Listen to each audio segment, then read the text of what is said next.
All right, hello, all you headbangers out there. My name is Alan, and it's that time. Let's talk metal. So, today I'm going to talk some doom metal. Lots of doom fans out there, I know, and it's one of my favorite styles of heavy metal, also. Now, when most people hear doom metal, the band names that immediately pop to mind are things like Black Sabbath, Candlemass, SAINT VITUS. Folks more into modern doom metal will think along the lines of Reverend Bizarre. Old geezers like myself will think more about Witchfinder General and those acts. And all of these are, great examples of doom bands. But today I'm going to focus on a scene that gets a little less attention. Doesn't include any of those names that I just reeled off. Tonight I'm going to be talking about the doom metal bands out of Italy from the 1980s and into the 1990s. The Italian doom metal scene had several acts that were a little bit intertwined with one another, and they had a very unique sound to them. It's very different. When you hear one of these bands play, you immediately know they're from the Italian scene, that they not in line with other European countries or what was going on in the Maryland doom scene with the Obsessed or Pentagram or any of that stuff. These bands always sound very, very unique. So this is a tale that will take some telling. Might as well go ahead and get started on it. All right, where I first started to get aware of some of this stuff was back in the vinyl mail order days in the early 90s. This is, pre-eBay, not much going on the internet yet, but vinyl dealers would advertise in the back of places like Goldmine magazine, and there were some folks that specialized in heavy metal vinyl. And so you used to get these kind of little mail order catalogs. This is one from a vinyl dealer who was in New York named Al Spremo. And this is how you found out a lot about a weird import vinyl a lot of time. They would put these out every maybe couple of months and give names, prices, short descriptions, and you would frantically call them up as soon as you got the thing, had a chance to run through it, and hope that nobody had beat you to the punch and bought the records you wanted before you could buy them. And Al was a big fan of some of this Italian doom metal. And so he carried some of their records and would always, hype them up in these little written descriptions to make them sound extremely, evil and spooky and doomy and all that stuff. Being a gullible teenager, I, of course, fell for it right away and eventually would check one of them out. But the band that kind of got the whole thing started in Italy was a band called Death SS. With the SS, now this stands for Steve Sylvester. So it's the initials of one of the main guys in the band. It's not any kind of, far-right ideology or anything like that. And Al did a interview with Steve Sylvester and published it in Sentinel Steel. So this is Sentinel Steel number 2. Didn't see a date on this, but it's published around 1995. I remember getting it in the mid-90s, and there's a little tribute blurb on the title page for the Halloween drummer, Ingo Schwichtenberg, who committed suicide in 1995. So it must have come out pretty soon after that tragic event happened. Anyway, Al knew Dennis, who put out Sentinel Steel, and Al had managed to contact Steve Sylvester and talk Dennis into putting the interview in Sentinel Steel number 2. And so this was the first chance that a lot of people in the US had to read much about this band, unless they'd been getting Al's record catalog and seeing him hype their records whenever he happened to have one for sale. So Death SS got started with Steve Sylvester and Paul Chain in the late 70s. Around 1977 is the date usually quoted. And you can tell from the band picture here, which is a later picture, that they went for a very theatrical, horror-themed approach. Basically, each person in the band picked a sort of classic movie monster, and that was their costume, with masks and makeup and clothes. So you had zombie and werewolf on drums and mummy and vampire on vocals, etc., etc. By today's standards, it seems a little gimmicky perhaps, but, at the time, it was something kind of innovative. They were probably taking some influences from things like Alice Cooper, Also, I think in the interview they mentioned Kiss specifically as drawing, some influence from there in terms of creating these characters, and getting a real image for the band. The interview, Sylvester goes on to talk a bit about they were heavily into occult things too, so they were trying to do all this thing where each of them was a personification of this, that, or the other type of occult, what have it. And so the band got started very early. Again, most people think of doom metal starting to show up after Black Sabbath, and not until you get into like the very early 80s. You have the first Candlemass, Epicus Mentalis. You have Witchfinder General's albums around 82, 83. SAINT VITUS had a demo out as early as 1979 under the name Tyrant, but Death SS was up and running a little earlier than this. But again, the Italian flavor of doom is a little bit different than what we think of by most standards. What Death SS was doing early on is kind of a combination. There's obviously influences from Black Sabbath in it, but there's also, sort of a very lo-fi, amateurish sound quality. At times, though, they're also definitely trying to pull influences from things like horror movie soundtracks, trying to get that theatrical edge worked into the music at times as well. It's a little hard to describe if you haven't heard it before. One of the reference points I can offer is if you're familiar with the first few albums from the Japanese band Psy, some of their albums like Hail Horror Hail, and even the first one they put out on Death Like Silence, Death SS has some of those qualities about them. So that's kind of the ballpark you're working in. It has a doomy quality to it, but it's not what we would consider doom metal by modern standards necessarily. Anyway, the band made some demos and eventually got one EP out. They were together from roughly 77 to about 1984 before the wheels came off and members went their separate ways. But they made one 7-inch EP with 3 tracks on it. It's this one. It's called Evil Metal, and it's got 3 songs. This one's a little hard to find. There is a sound problem, sound quality issue on the B-side, where the music tends to sound kind of funny, like it's dropping out a little bit. But nobody caught it until the EP had already been released. But it got recalled very quickly. So the story has always been that very few copies of this ever got out and about into the hands of folks. I've seen people spout off numbers, but I don't feel like they're really based on anything. So I don't think there's a really good estimate of how many copies are out there. But this is the only piece of vinyl Death SS managed to make. And even by this point, Steve Sylvester had already left the band, and Paul Chain had recruited somebody else to sing on these 3 tracks. The band did make a couple of compilation appearances in the original incarnation too, though. For example, they have a song on this compilation, which is Heavy Metal Eruption. This is a compilation strictly of Italian heavy metal bands from the early 80s. And it's one of the real touchstone pieces if you're interested in Italian metal from that time. The back cover fail on the artistic design, but it did at least have a gatefold so that you got some band pictures and a little info after all. There's the Death SS picture. Ooh, spooky. Yeah, again, by modern standards, it doesn't necessarily wow us. But at the time, putting on this kind of theatrical, occult flavored, very heavy music, would have probably been a pretty jarring experience. Again, they were taking some of the darker elements from Black Sabbath.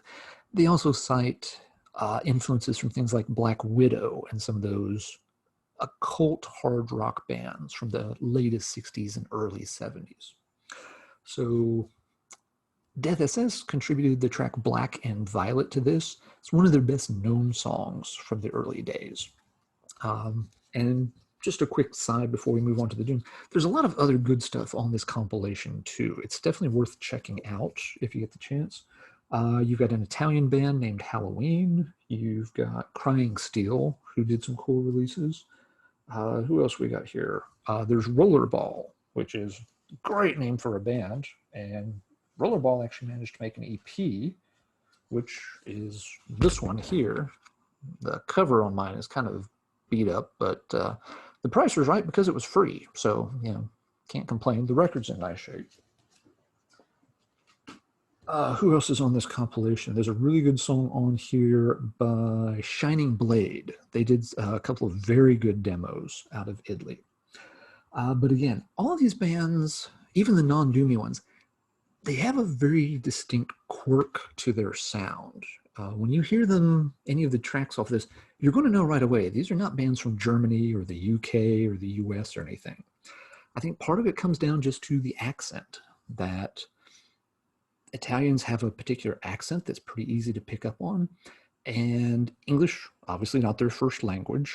And so certain words and phrases tend to lose something in translation sometimes. So the lyrics and vocal phrasings can be kind of odd. But anyway, it's a good comp, and it was one of the only other places that Death SS got some material recorded other than just demos. So by 1983, again, the band was kind of winding down, and by 1984, Paul Chain had taken some of the musicians and moved on to form his own unit, which I'll get to in a second. So Death SS would sit dormant for a few years, but Steve Sylvester would resurrect the band around 1988 with an all-new lineup and move forward from there. I've heard some of those albums, and they're okay, but they don't really hold my attention the way the early Death SS stuff does. Some people cite Death SS as getting a little bit more of an industrial sound as time went on. I haven't heard that in the albums myself, but maybe I just haven't heard those particular albums. One thing the band did release later on around 1995 was a little 7-inch set. It came in a cloth bag known as the Cursed Singles. And there was some confusion when this came out because they were billed as reissues of some very early singles the band had done and only sold at like gigs in the late 70s, and so they had all disappeared over time. But it turns out they were actually recorded by the original lineup in 1993 and put out in this little box set. The singles are nice. It includes a lot of their early demo tracks. So you have like Terror and Zombie, a couple of the earliest ones they did. The second single has Night of the Witch, which I think is one of their better tracks. And then you also have Profanation and In the Dark and Mandrake Root.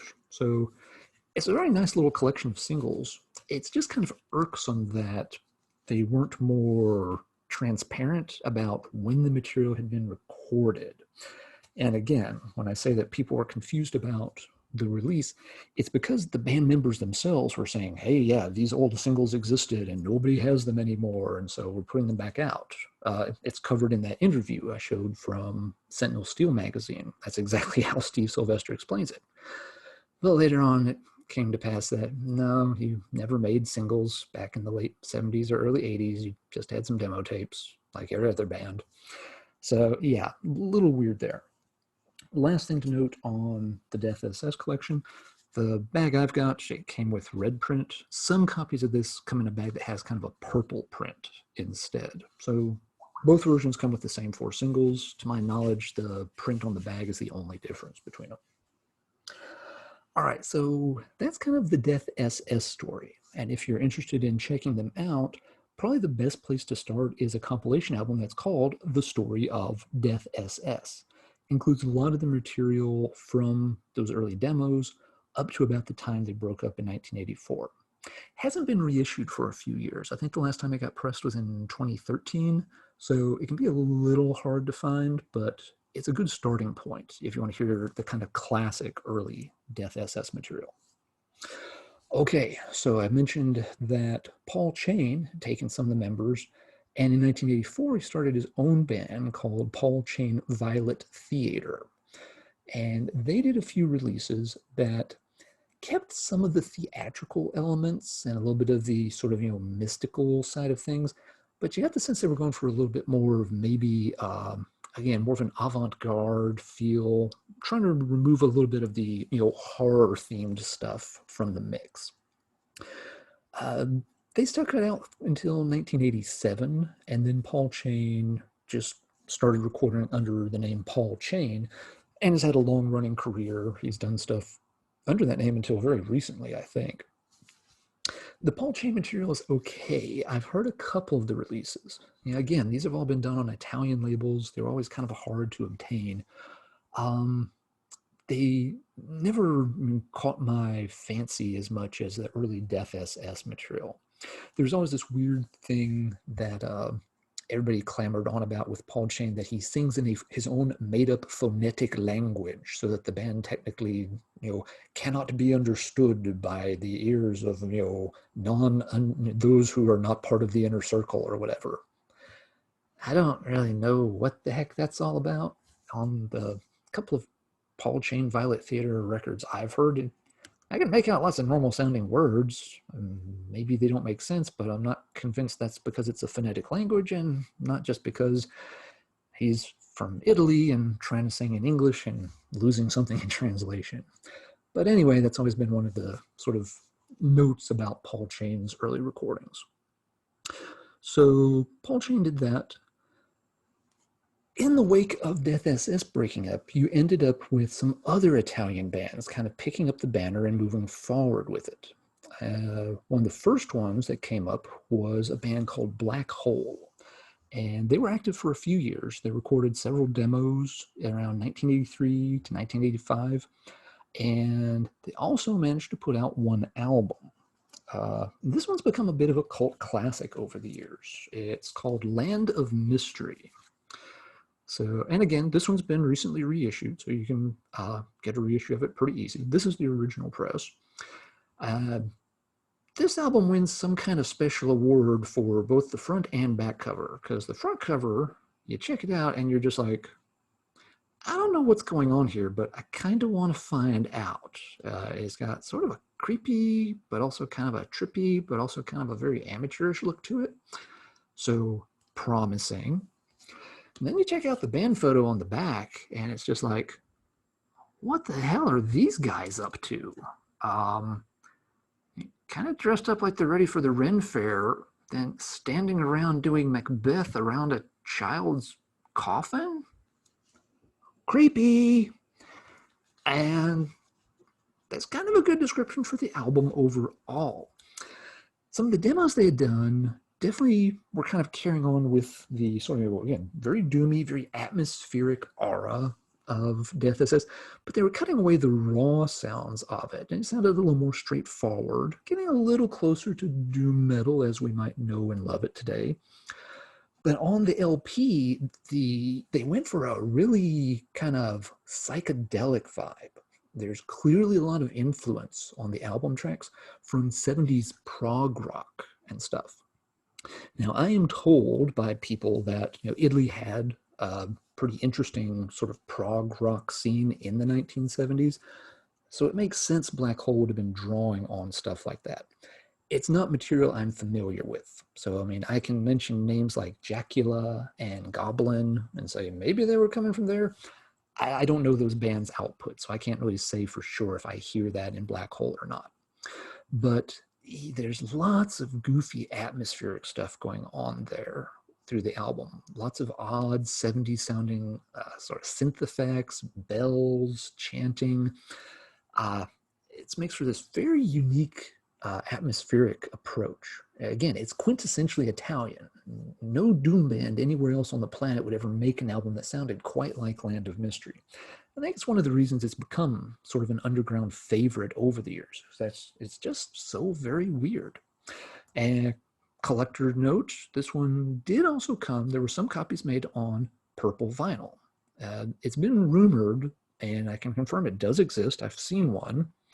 I should own it, but somebody out there who will remain nameless, Daniel, happened to beat me and win that auction years ago, and I haven't found another one since. So, Daniel, you know what you did, and someday, yep, that needs to come home and rest with Daddy here. I'm just saying, it would be happier on my shelf than on your shelf. Probably not. Dan's a bigger Black Hole fan than I am, but still, I got to give him a hard time about winning that auction. All right. So, Black Hole's had a little bit of a renaissance in recent years. The band is actually technically active these days and has put out a couple of albums. I have not heard them. I can't say anything about their more recent output. There was an actual box set put out with a lot of their early material a few years ago. I think this came out around 2011, and it's actually on a small, if I remember right, Chinese label, which, again, weird, but okay. But again, this includes some of the stuff like the Beyond the Gravestones demo. There's a live recording from Verona that was also put out as a separate bootleg CD once upon a time. So if you really want to delve into the band, this is something you can look for, another way to check them out. Or again, Land of Mystery is pretty interesting on its own. All right, after Black Hole fell apart around 85, some of the members went on to form a band called Sacrilege, and they put out one demo in 87. The Sacrilege demo shows the band, it's definitely post-Black Hole. You can hear a few similarities, but it's more similar to the Black Hole demo material. It doesn't have that weird, trippy psychedelia atmosphere of the LP. If anything, it's moving a little bit more towards some traditional metal territory, but it's not a bad demo. But the band didn't last, and so some of the members moved on to another band called Epitaph. And Epitaph recorded several demos in the late 80s into the early 90s. I've heard one or two of them, and they're kind of following the Sacrilege pattern. A little more traditional metal, still, kind of a doomy tinge to it. I'd say, this Sacrilege Epitaph era, you're getting closer to like the Maryland doom scene kind of style, where again, it has a lot of influence from just traditional metal worked in. All right, so by the time Black Hole had ceased to exist, another unit popped up in Italy carrying the doom banner for the country. And this is a band called Requiem, and they're probably my favorite of the Italian doom scene. Right. Requiem managed to record a few pieces of vinyl. They're on the Minotauro label, which pressed a lot of good stuff out of Italy in the 80s. The first thing they did was a 3-track EP called Ex Voto. This one shows them working somewhere in that Death SS and Black Hole. They're trying to include a lot of the weird atmospheres. The music's a little jarring to listen to. Song structures are a little rickety, to be honest, but they're going for that very creepy vibe with it. Lots of classical influences in a way. And again, trying to go back a little bit more to some of those horror themes that you might associate where you bring in some religious iconography with it as well. It's okay. It's, kind of a humble start in a way. It's probably my least favorite release from the band. But by the time they did their next one, which is a full album, they had recruited a new vocalist. And this helped matters quite a bit. So they followed that up with the Via Crucis LP. And this is a really cool album. This one I like quite a bit. It's got a gatefold cover, which again, is kind of nice. So got the lyrics all printed on tombstones over here. Ooh, spooky. And you get to check out some of the band members on the other side. Got to check out this fellow down here. They all, of course, had to have great 80s middle names. And down here, we're checking out Lord Fist, which, okay, kind of sounds maybe like a porn name rather than a heavy metal name, but you pick your own heavy metal handle, that's okay. But you also have Mario the Black di Donato and Amedrio God Dragon di Intigno. I'm probably butchering these names, but it's kind of fun to try. But regardless, the lineup on here clicks really well. One reason I like Requiem better than some of the other bands, why this one tends to be my favorite, is they're a little better at songwriting. They manage to write more straightforward songs, the structure's better, but they keep all this weird, gloomy Italian atmosphere in the music at the same time. And Via Crucis has lots of good tracks that are examples of that. So it's not an expensive album to track down. not a big household name like Candlemass or Black Sabbath. There are not legions of people lining up to get this, but it's a very cool album. I would definitely recommend it for anybody that's heavily into doom metal and wants to check out something different. Okay. Last from Requiem, they also recorded a live album, oddly enough. Now, this may have been the kind of thing where the band was splitting up and they had a contractual obligation. I don't know. But regardless, they recorded Requiem live, again on Minotauro. I think this one came out around 92. And it's a really good live album. You can tell it's in a small venue with a very small crowd somewhere. But the live environment, that creepy vibe comes across really, really well while they're playing and doing the interludes in between. This was actually my introduction to the band, and it was also my first introduction to any of the weird Italian doom metal stuff. And oddly enough, it was one of the very first doom records I ever got. Again, thanks to that catalog from Al Sprimo that I showed at the start of the video. This was one that, just the way he had described it, it's like, that sounds really, really crazy. I think I got to check that out. So I know I'd heard Candlemass before this. I'd heard Witchfinder General before this, Black Sabbath, of course. But after those three, this is probably one of the next Doom releases I ever heard. I'm certain I heard this before I ever heard St. Vitus even. So I've always had a tendency somehow to end up jumping into the wrong end of the pool and hearing some of the very obscure stuff before you hear the big bands that you're supposed to start with. And so, yeah, my introductions to Doom were that way. And I used to play the crap out this album. Love the atmosphere on it. It's got one song that's not on the Via Crucis album called Angel Night that's really good. It's got a cool, creepy intro to side 2 called The Dark Draws Near. So again, really nice pickup, not a hard album to find necessarily, and not a high dollar thing either if you're looking to expand into new doomy territories. All right, so that takes care of Requiem. While Requiem was up and going, a couple of the members also joined a band called The Black. And The Black would run for a lot longer than any of these other acts did. Between 1990 and 2010, they put out about 8 full-length albums and other releases along the way too. So they had a very good run as a career.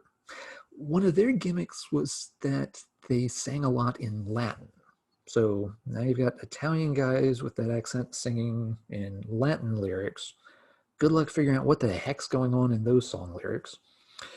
But the Black material sounds a little bit like the first Requiem recording, the Ex Photo, and they're working in some of, again, the real weird qualities from classic Death SS and whatnot.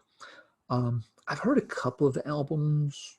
They don't really hold my attention throughout their length. He starts out like, oh yeah, this is clearly more Italian doom, but doesn't have much staying power in my opinion. But again, I've only heard a couple of the releases. I haven't made my way through their entire catalog. All right, but yeah, The Black is kind of the last example of one of these really atmospheric and theatrical doom bands that I know of out of Italy.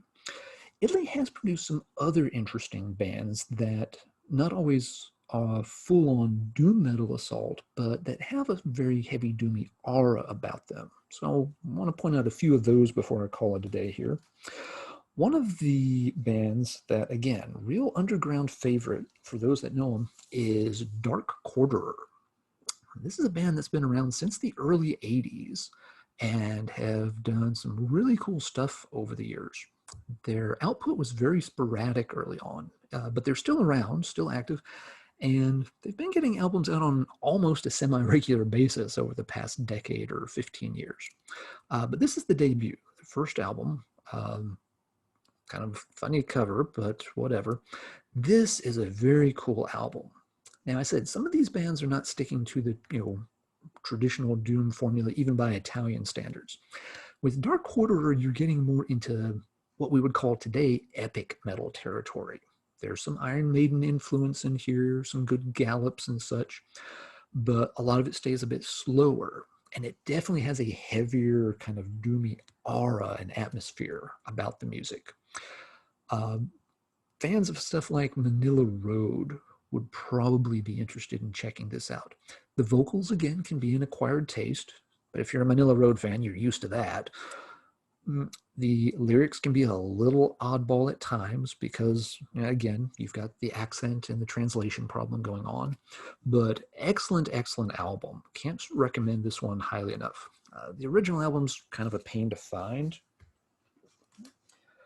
It has been reissued, if nothing else, on an unofficial boot CD. This was pressed in Greece, I think. And so you can find these, and they're not that expensive.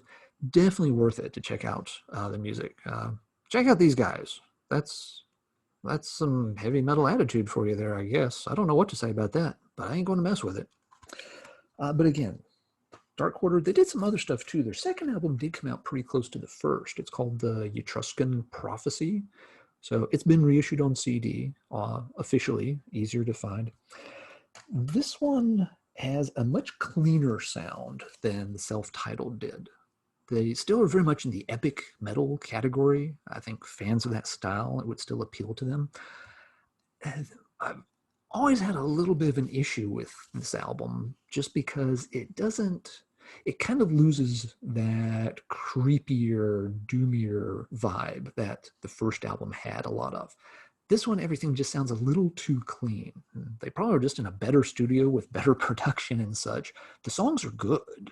They're very sharp. They're very crisp sounding. And it's just a very different atmosphere from the first album. And, with this cover art and such, you're expecting it to go back to that same vibe as the original album, and it didn't do it. But still interesting to check out. Those are the only two I actually own. I've got some of the others on MP3s.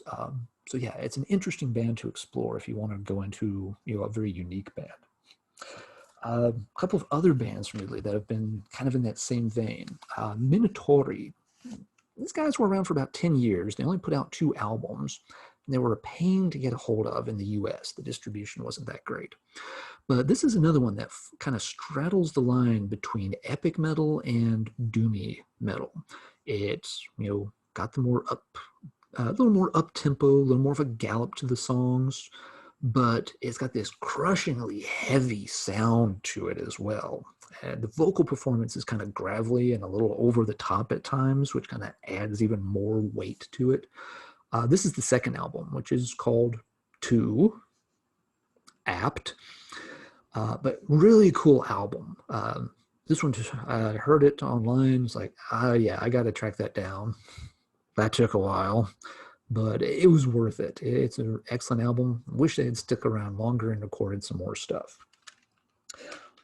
The last one I'll mention in that vein is the band Doomsword. These guys, a little more prolific. They've recorded probably at least 4 or 5 albums over the past 10 years or so. And again, you're straddling that epic metal and working in a sort of doomy vibe. So it's epic, but it's very heavy at the same time. This isn't like flowery power metal. Italy's been putting out a lot of that ever since Rhapsody became a big thing. There's nothing wrong with that style. But this is not in the same camp at all. This stuff has, a lot of bombast to it, but very heavy at the same time. The Doomstorm albums can be a little interchangeable. They get a little bit samey at times, but this is the one that I think is clearly the best. My Name Will Live On. The songs on this one just have that extra little something that makes them stand out above the rest of the Doomsword catalog. But if you're so everyone should check this one out. If you're a big fan of that kind of epic, doom-laden metal, their whole catalog is something you should look into. And so we start wrapping things up. Italy has produced some newer bands that are traditional doom metal. A good example is Black Hole. Now, Black Hole is very good, solid material. They've done, I think, 4 albums so far. I've heard the first 2, plus this was their original EP/demo. And it's very solid material, very strong. Fans of doom metal definitely should check out this band if you haven't already. The deal with Black Hole, however, is at this point, they don't harken back to any of those 80s Italian doom bands. there's not much in here that has that creepy or off-the-wall horror vibe or psychedelic atmospheres. There's really none of that stuff here. Black Oath, and sorry if I said Black Hole a minute ago, but Black Oath is very much entrenched in the Candlemass and Solitude Aeternus style of doom metal, where it very strong songwriting, good instrumentation, clean vocals, a lot of range, and doing those kind of moody, introspective type of songs. It's very good material. Fans of Candlemass and such, take note. Black Oath is something you should check out. It is just a little sad to see that the unique Italian doom sound of the 80s seems to have finally started to peter out, unless those newer Black Hole albums have picked that up.